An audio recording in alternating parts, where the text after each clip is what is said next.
Hey Masters of Speed, it's Terramaster, that is Drake. Welcome to Duelists of Shadows, Copper Hope, deck lists. Drake, tell us about our first deck. Okay, this is Dark Scorpions with nobody suspects the Dark Scorpion skill. So what that does is once per duel you can, if you control a Donzalug, you can discard a card, special summon exactly one Dark Scorpion from your hand and from deck with different names, I believe. Yes. Yeah, so that's really powerful. You just normal summon a Don, and then you get out a Gorg and whatever else you drew, generally. That's pretty powerful. And then on top of that, it lets your Dark Scorpions attack directly the whole duel. But if they do it using the skill, they only deal 400. So why that's so good with Dark Scorpions is because they all have abilities when they deal damage directly. That's right. So you've got Chick, which bounces a card your opponent controls. Pretty good. Cliff, that destroys a back row. Gorg, that actually puts a card from your opponent's field on top of their deck. A monster? A monster, yeah. A monster. It puts it on top of their deck. Monet, that searches a Dark Scorpion. And then, of course, we all know world famous Donzalug. World famous. Discards a card from their hand. It's great. Yep. So to get into these, we have Allure, we have Rhoda, and then we have some removal in Galaxy Cyclone. So you don't want to get floodgated. You don't want your Don to get floodgated. Yep. And then to protect these cards, because we can keep attacking with them directly as long as they're alive, we have Half Shut, we have Floodgate, we have Wabaku. Yep. Sounds about right. You also don't want to get Wall of Disruption when you have two of these on the field, because that puts them all to 0 except Gorg, who goes down to 200. So yeah, there's that. And then your sideboard. I think we have the same main build, my list and yours, but you have a different side deck. So. Sideboard was it's kind of quickly made because we don't know exactly what the meta is going to be, but Offerings is a solid card. Yep. It's going to protect your monsters. It's going to remove their annoying cards. Mind Crush. It's good against Cyber Angels. It's good against other ritual decks. Anything that searches, of course. And then Wall of Disruption. Yeah, that's just more good protection if they're on Cyber Angels or something that isn't Joey. Right. Yeah. Pretty good. Yep. So yeah, no, this is a solid deck. I like it. I've played it too. It's funny. This is actually one of the decks that's fun to play and to play against. Like even when I'm playing against this deck, I don't feel like I'm being floodgated or OTK'd or stalled or any of those things that makes Yu-Gi-Oh not fun. That when your opponent's doing them, right? I feel like both me and my opponent are playing like fun normal Yu-Gi-Oh. So that's cool. It's controlling and aggressive. That's a fun combo. Yeah, exactly. All right, let's go to Dark Gaia OTK. Once again, shout out to our teammate Ninjetti Ursus for actually coming up with this list. Made several different lists of this. This is the most recent one, I think. If I'm wrong, I'm sure Ursus will tell me what updates are needed. All right. So yeah, basically you play all the biggest rocks and all the biggest fiends available in Speed Duel. So that is Mass Beast, Asgardius, Raviel on the fiend side, and then Grandmarg and Valkyrion on the rock side. You play Dark Fusion, you play a skill, ignore the rest of the skill. You're only using it to search Dark Fusion.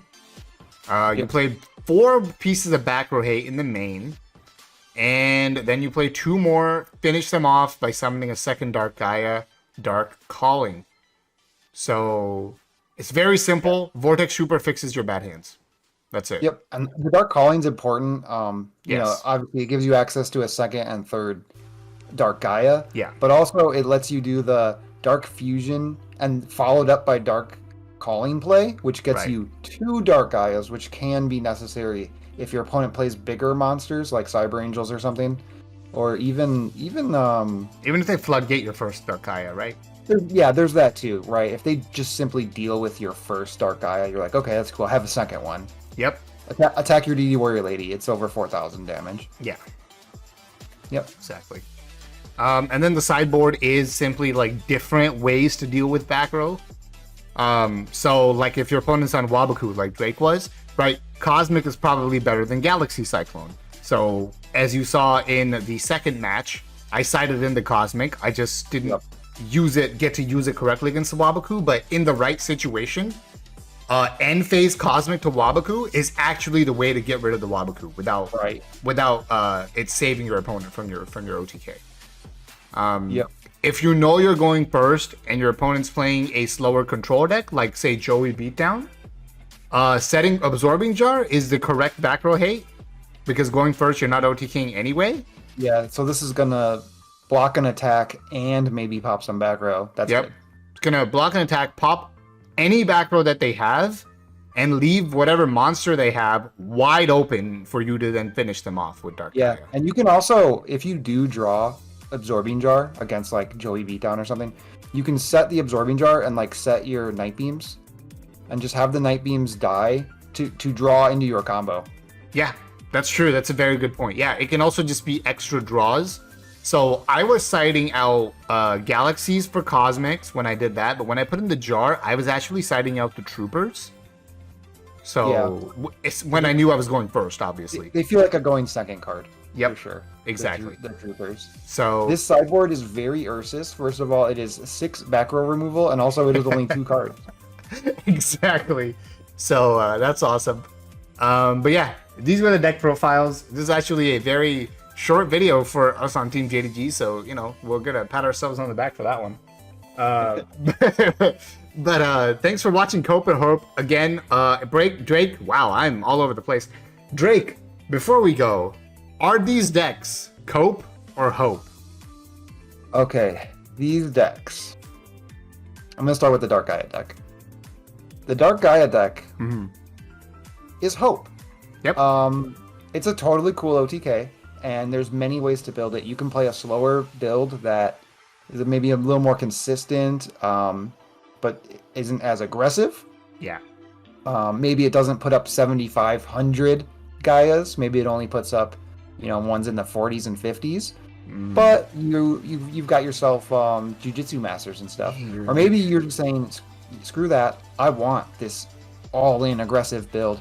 I'm making 7,500 Gaias, and you're playing this build. I like that there's multiple ways to play this deck. Yep. And yeah, making 2 in a turn is not a joke. That's very real. Yep. So I'll say that this deck is Hope. Yeah. And you're giving a little teaser for a future deck on the channel, maybe with a slower Gaia deck. Ooh. All right. And then what about the Dark Scorpions? Well, Dark Scorpions is also Hope. This deck is sweet. Yeah, it can control the game with your Chicks and your Gorgs and your Dons. It can slowly chip away at them. Sometimes it has to play that style. Sometimes it just overwhelms them with card advantage. You get the combo of where you have a Gorg out and a Donzalug, or a Chick out and a Donzalug. You're dealing with their field and their hand, and then they can't necessarily deal with your monsters because you have Wabaku. A lot of decks, you Wabaku them and they're like, okay, that was my turn, and then you just deal with their board again on your turn. Yep. Very cool deck. Yeah. This is the early build, but it's very functional already. Yeah. Well designed skill. Yeah, can't wait to see how this gets optimized further. But yeah, so congratulations. We got 2 Hope decks here in week 2. What will we give you next week? But again, that is our opinion, so give us yours. Do you think these decks are Cope or are they Hope? Let us know in the comments below. What's your experience been like? What have you tested? Have you tested these 2 decks? Anyway, I know some of you have commented asking for specific decks. We will get to every single deck in this box. So we are doing variations. Right. Yes. So we are doing everything. This is going to be a long Cope or Hope series because we've got a long time until the streets. So we're going to slowly exit the house onto the streets over the course of months. And until then, we'll see you next time. Terramaster and Drake, we're out.